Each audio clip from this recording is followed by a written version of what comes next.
ini Jokowi ini nasional. Nah, Jokowi ini sudah seluruh. Ya, udah sangat besar-besaran. Dari sisi korupsi, gitu kan. Belum hak asasi, itu kan. Belum hutang luar negeri, pokoknya banyak lah. Belum ijazah palsu. Gitu. Ini sudah mendunia. Berita OSIS RI ini sudah mendunia. Oke. Sudah kemana-mana. Saya kira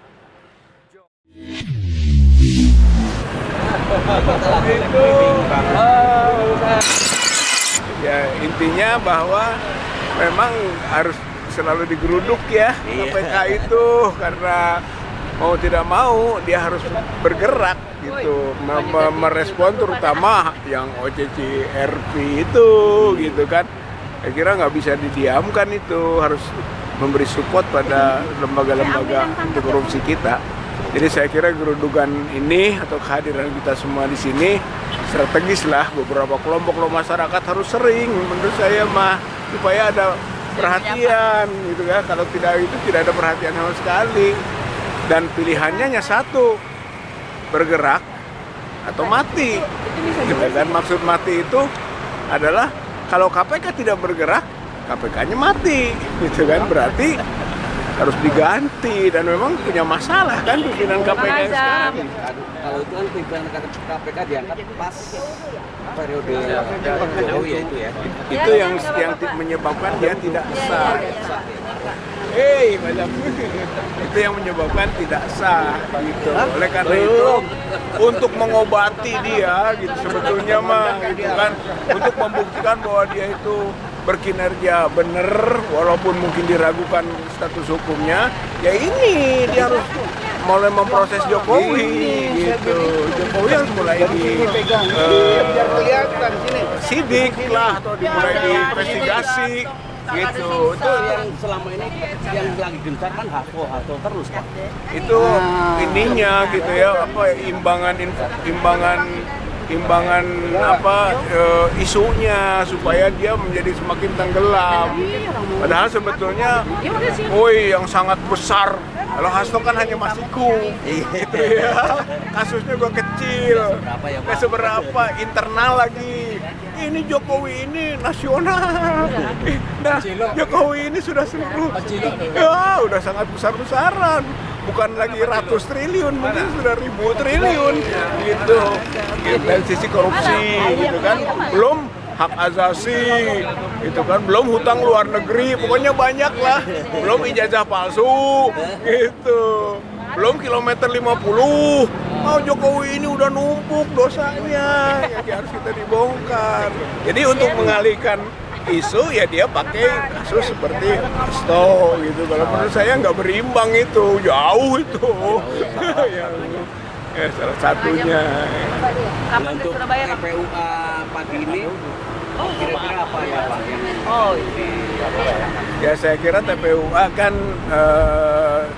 concern pertamanya ijazah palsu gitu ya. Tapi ijazah palsu itu kan menjadi dasar dari segala kebijakan-kebijakannya Jokowi gitu ya, sehingga sangat relevan juga dalam konteks korupsi gitu.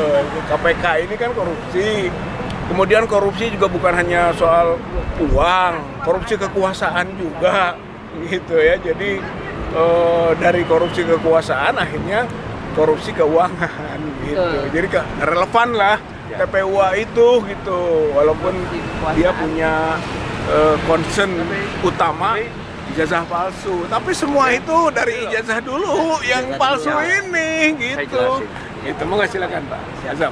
bicara Anda TPUA, tim pembela ulama dan aktivis, itu berawal dari munculnya kasus penangkapan Gus Nur dan Bambang Tri yang berteriak bahwa ijazah Jokowi tidak ada. Tri deh kira-kira ya. Solo, Surakarta. Nah, pendek cerita, begitu ditangkap, ditanganilah sama tim. Ketua timnya Prof. Egy ya, dan lain-lain rekan-rekan advokat. Ternyata pendek cerita, pembuktian itu tidak ada. Dari 30 saksi, Anda bayangkan, termasuk Rocky Gerung yang kita panggil, 3 yang dari kita. Si ahli ya? Ya, ahli. Dari 27 itu tidak pernah membuktikan, melihat, membenarkan, hanya mengetahui, tapi kan tidak bisa secara hukum itu dibuktikan JPU sendiri tidak bisa memberikan ijazah yang asli. Terus kenapa dia menangkap orang kalau tuduhannya itu berawal dari itu? Berlanjut, TPUA melaporkan di Jakarta Pusat PN itu ada kebohongan 66 kebohongan Jokowi. Yang kita gugat DPR RI juga, MPR juga. Ya, tapi ternyata faktanya diputus oleh PN bahwa Pengadilan Negeri Jakarta Pusat tidak punya wewenang untuk mengadili gugatan tersebut. Terus yang punya wewenang siapa? Kok takut? Gitu loh. Padahal kalau bicara kebohongan ya Anda tahulah. Sebagai jurnalis, medsos tahu berapa banyak kebohongan yang diumbar. Kan begitu. Nah, maksud saya itu apakah ciri pemimpin model begini yang harus ada di tempat kita? Masa rakyat 280 juta lebih dikibulin? Kira-kira begitu ya? Ya, itu kan harus dibuktikan. Mau SMK, mau 11.000 triliun kayak, mau satelit mau dikembalikan, banyak sekali itu kalau kita jumlah. Nah, yang terakhir, hasil dari putusan PN Solo, ingkrah, kita bawa. Karena tidak ditemukan ijazahnya. Nah, beliau juga lah sebagai prinsipal, ada Bang Muslim, ada beberapa lah, termasuk Pak Taufik ya. Diajukanlah kembali. Jadi gugatan kita itu panjang dari Presiden Joko Widodo, Seknek, Menseknek ya, termasuk juga Menteri Keuangan, Menteri Pendidikan, KPU, Bawaslu, Ketua PN Solo, Rektor UGM. Udah kurang dahsyat bagaimana gugatan TPUA ini? Dekan Fakultas Kehutanan juga? Enggak.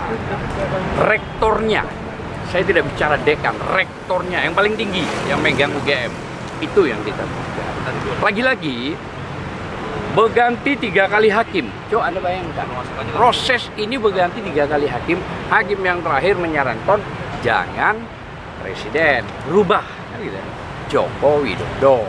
Atas saran hakim, berubah lagi, kita rubah gugatannya.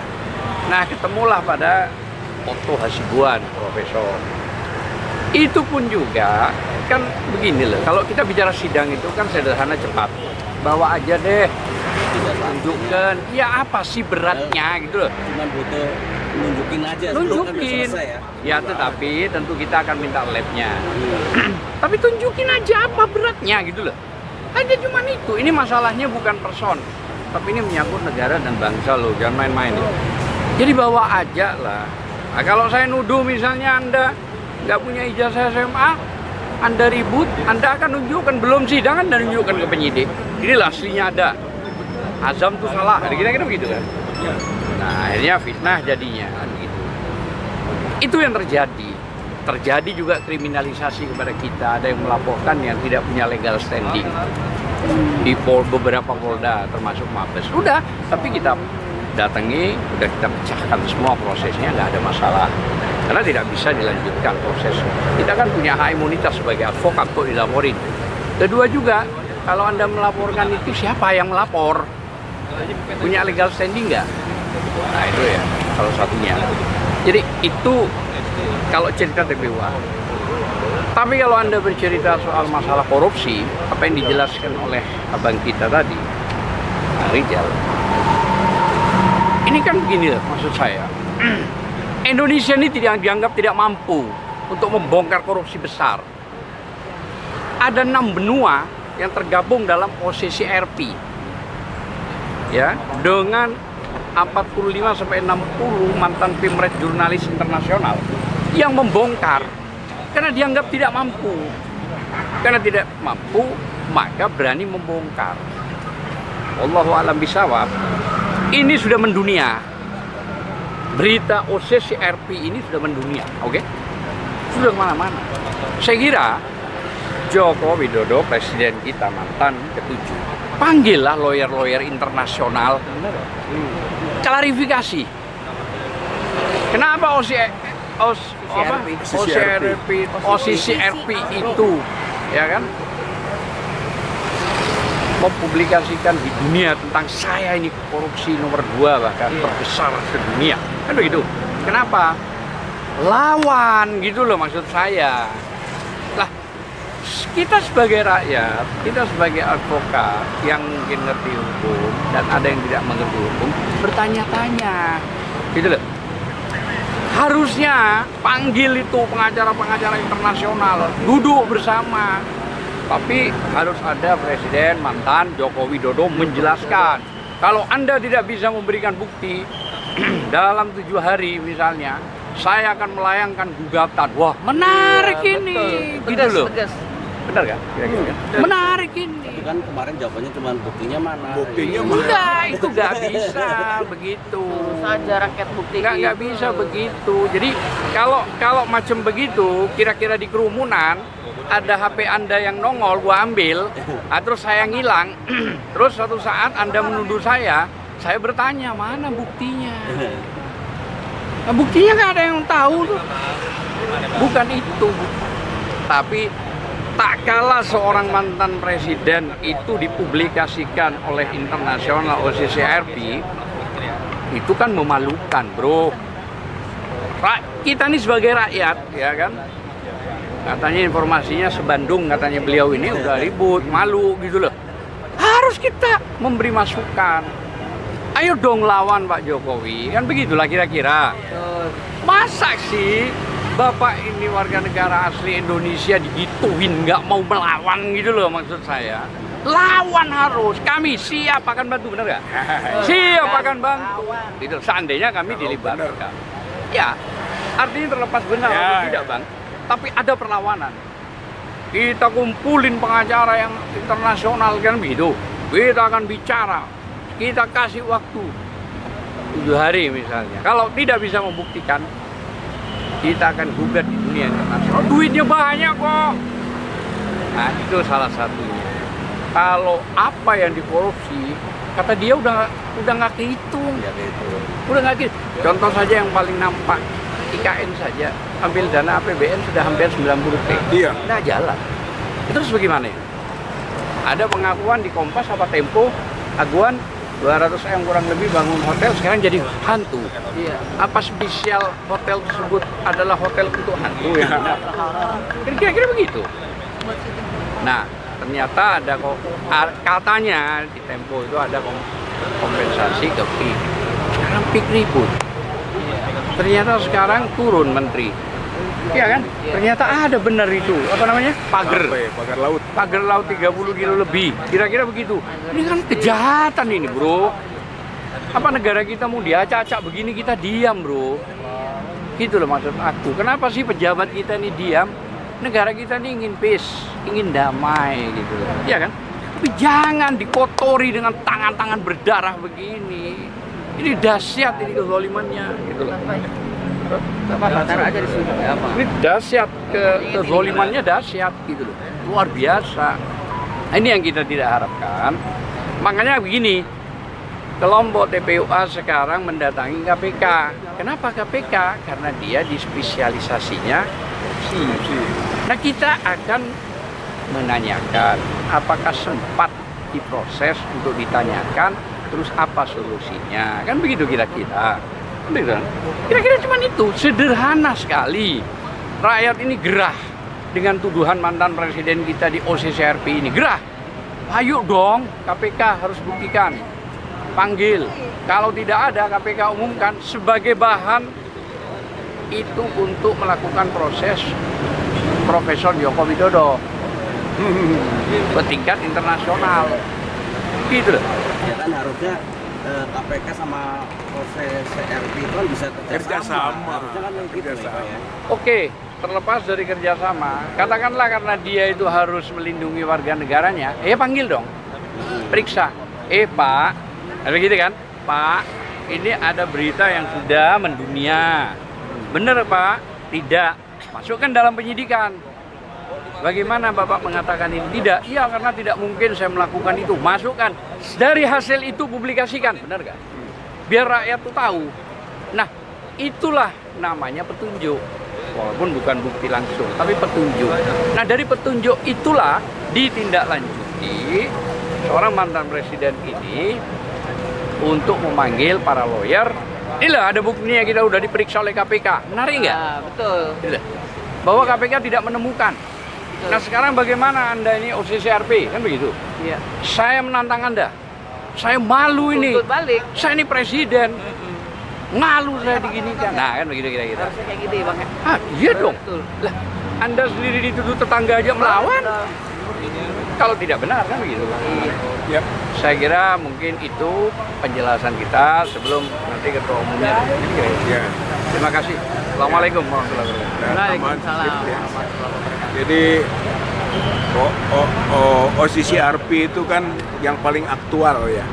Gitu. Dia memberi dampak besar bagi masyarakat rakyat Indonesia untuk juga akhirnya meminta Jokowi untuk diperiksa juga untuk pembuktian gitu, karena ini tahapannya katanya tidak ada bukti ya, pembuktiannya melalui proses penyidikan gitu kan, dan itu tugas KPK karena ini corruption gitu.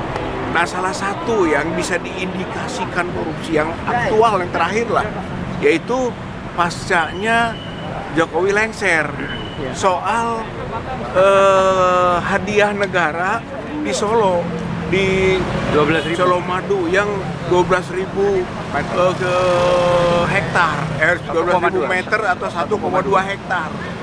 Itu sebenarnya terindikasi korupsi, gitu ya. Satu, yaitu pada awalnya 9.000 meter, tiba-tiba ditambah 3.000 meter, dan 3.000 meternya ini misterius, gitu. Punya siapa? Kepala desanya, gitu ya, Slamet Wiryono namanya, gitu kan. Dia mengatakan saya tidak tahu katanya. Slamet Wiryono. Yang 3.000 meter ini punya siapa? Hanya ada namanya di situ Joko Wiono. Bukan Joko Widodo. Gitu. Joko Wiono. Gitu. Transaksinya tidak jelas siapa dia, gitu kan.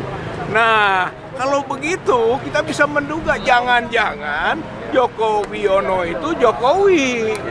Itu yang 3.000 meter itu satu patok dari 4 patok itu punyanya.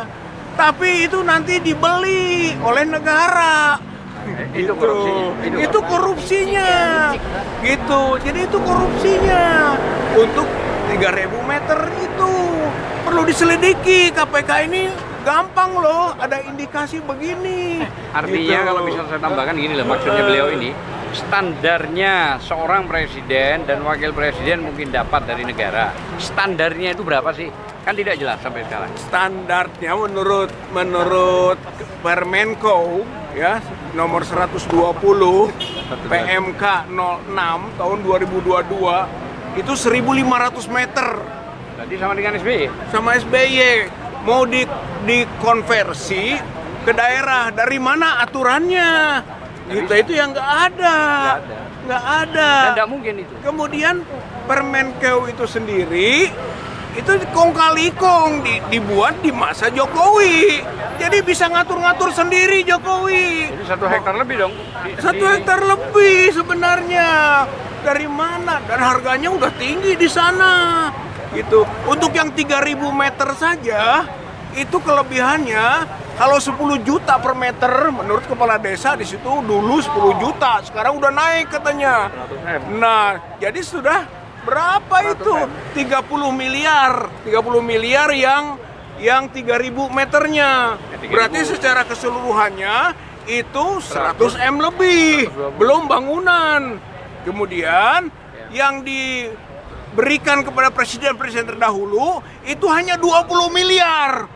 Gitu. Presiden Jokowi sekarang sampai 100 miliar lebih. Dan presiden Itu. yang lalu tidak pernah ada isu internasional, yang sekarang ini dahsyat.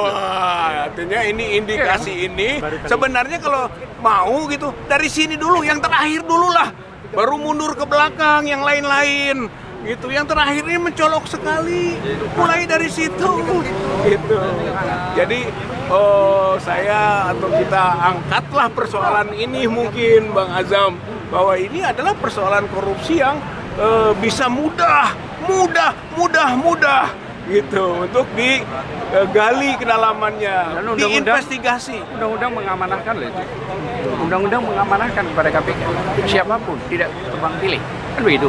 Apalagi sudah mantan. Apa sih beratnya untuk diperiksa? Apa beratnya?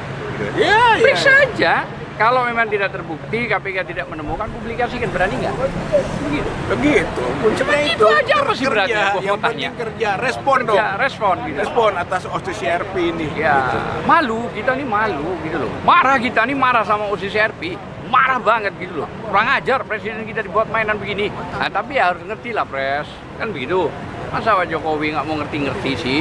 Datang aja lah ke KPK, saya minta diperiksa secara gagah, dampingi saja 1.000 orang lawyer sampai nutup jalan sana misalnya. Gitu loh ya. Kita akan bantu. Itu kemudian juga, itu kontraktornya, saya kembali lagi ke yang Solo ya. Kontraktornya itu adalah kontraktor Bali dan Pasar. Itu untuk pemerintah, ini pemerintah di proyeknya tidak boleh penunjukan langsung. Nggak boleh, apalagi dengan nilai segitu. Apalagi dengan nilai segitu. Udah banyak ini yang bisa diindikasikan. Gitu. Penunjukan langsung 500 juta ke bawah. 500 juta ke bawah. Ini miliaran, ratusan miliar dibangun oleh satu kontraktor dari Bali lagi yang disebut yang terbaik. Siapa yang nunjuk? Jokowi. Karena Jokowi presiden. Karena mulai pembangunannya itu bulan Juli 2024 ketika Jokowi masih presiden. Gitu. Iya. Berarti ini sangat mencolok sekali. Ya, jadi gini loh. Maksud saya, ayolah jangan terang-terangan begini kepada publik dan rakyat gitu loh ya. Ini kan terang-terangan sekali nih ya. Indikasi korupsinya itu sangat kuat sekali gitu loh maksud saya. Ini terang-terangan sekali. Kenapa sih kok badan institusi yang besar ini, Kejaksaan Agung, Mabes maupun KPK ini diam begitu saja? Ini kan rusak negeri ini kalau kayak gini nih. Gitu loh. Anda bayangkan bagaimana? Gitu loh. Belum apa yang diberi izin kemana-mana para naga 9 ini yang nggak jelas gitu loh. Dan ini menggerogoti benar rakyat kita. Apakah nanti rakyat kita akan diadu domba? Termasuk kalian nanti. Akan ada korban-korban famili tanah yang dicaklok seenaknya gitu loh ya. Pasti itu terjadi. Buktinya saya didu sudah ya kan. Yeah. Nah, kemarin kita datang ke sana ditutupi preman sampai saya turun mau berantem. HP saya mau dicabut. Akhirnya saya mundur karena ratusan orang gitu loh ya. Ada salah satu yang bilang, jangan bang, mundur aja bang, nggak enak daripada ribut. Coba bayangkan, maksud saya sebegini jahatnya negeri ini gitu loh.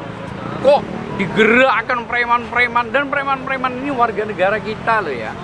Yang rakyat asli kita loh, kok mau diprovokasi dengan duit makan dan minum bensin gitu loh. Katakanlah satu orang 500.000 kayak mau 600 mau 1 juta, tapi harga diri dia itu menjadi anjing-anjing yang benar-benar gitu loh terjadi. Nah ini kan bahaya. Saya harap KPK harus tahu diri untuk memanggil atau mantan presiden kita mendatangi aja KPK dengan gagahnya. Biasakan dia pakai baju lengan putih sama dengan kita, ya kan? Karena ada buat beli jas mungkin, saya nggak tahu. Saya kira itu aja yang paling penting. Ya, cukup Clear?